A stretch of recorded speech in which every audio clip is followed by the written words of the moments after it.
దేశమును విడిచిపెట్టాడు, బంధువులు విడిచిపెట్టాడు, అనేకులకు తండ్రిగా నిలిచిపోయాడు. హల్లెలూయా. రెండవది గమనించినట్లయితే, రెండవదిగా రాజులు మొదటి గ్రంథము 19వ అధ్యాయం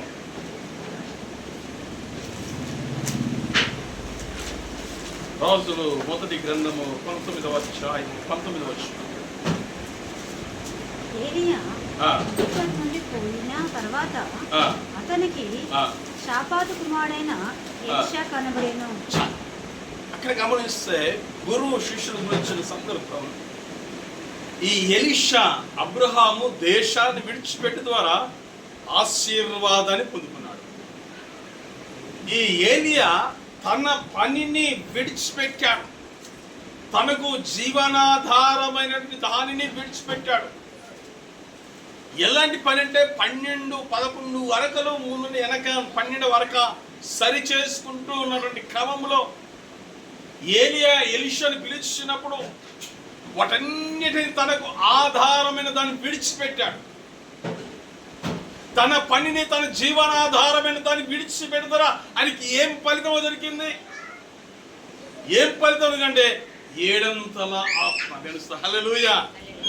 ఎలీషా అయ్యా, నీకు కలిగిన ఆత్మలో 2 పనులు నాకు.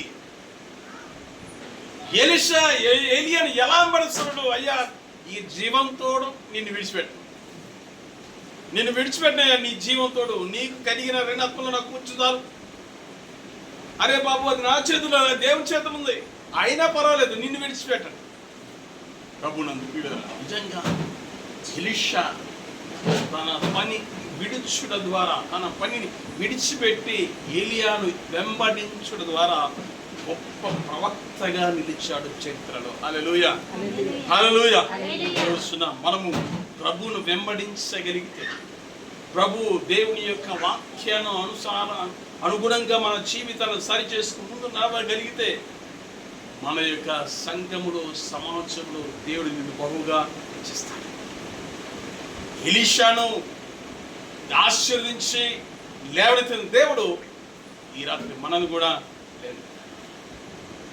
ఎప్పుడు సాధ్యమంటే దేవుని సన్నిధికి, దేవుని పరిచయకు, దేవుని యొక్క సన్నిధిలో మనం ముందుకు సాగుతున్నప్పుడు ఏదైతే